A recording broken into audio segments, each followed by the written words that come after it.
Hello everyone, সবাই কেমন আছো? আশা করছি সবাই খুব খুব ভালো আছো। তো 1 মাস পরে দেখো মাম্মা স্কুল খুলে গেছে।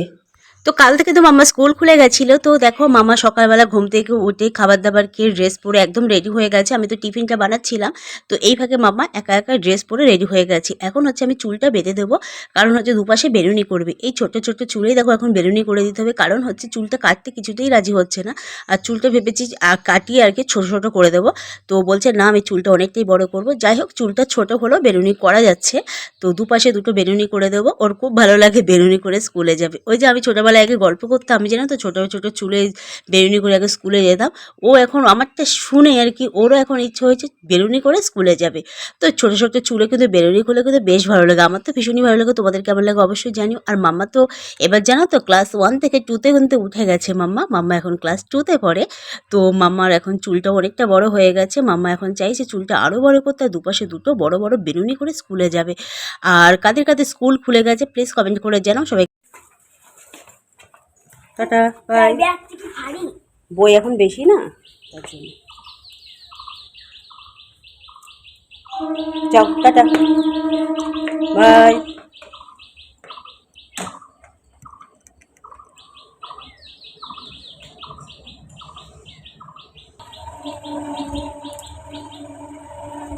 ওয়াটার বোতল ভরেছিস আর হ্যাঙ্কি নিয়েছিস?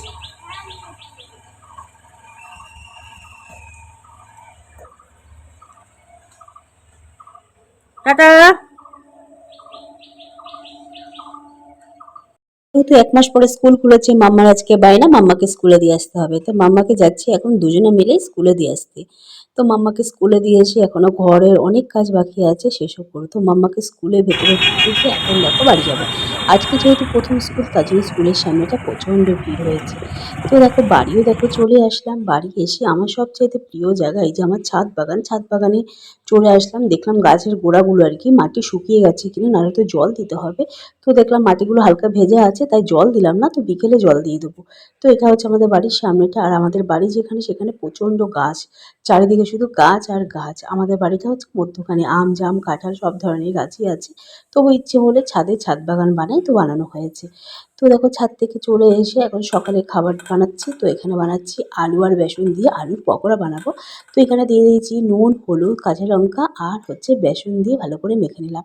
তো দেখো এখানে আলু সেদ্ধ বানিয়েছি, সকালের জন্য ডাল কাঁচা পেঁয়াজ আর হচ্ছে আলুর পকোড়া। তো সকালবেলা এখন খেয়ে নেবো, খেয়ে তারপরে বাদবাকি কাজ করব। তো কার কার ভালো লাগে আলু সেদ্ধ ডাল এরকম ধরনের খাবার খেতে। তারপরে দেখো বিছানাটা গোছানো হয়নি, বিছানাটাও একটু গুটিয়ে নিলাম। আর কি বলতো,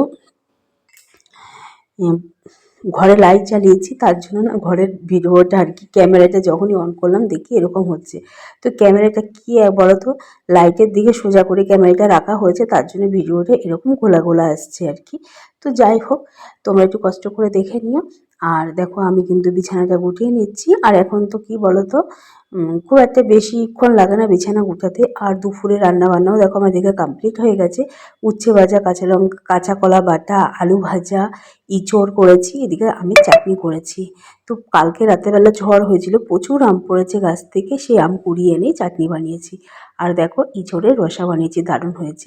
এদিকে রান্নাবান্না শেষ করে ঘরে এসেছি, দেখি মাম্মাও দেখো স্কুল থেকে চলে এসেছে। আজকে যেহেতু প্রথম দিন স্কুল, তো মাম্মাও চলে এসেছে। তো আজকে ব্লগটা এই পর্যন্ত। তো সবাইকে টাটা, আবার দেখা হচ্ছে নেক্সট ব্লগে তোমাদের সঙ্গে। ততক্ষণ খুব খুব ভালো থেকো, সুস্থ থেকো, টাটা। আর মাম্মাও ড্রেসটা চেঞ্জ করে নিই, আমি ওকে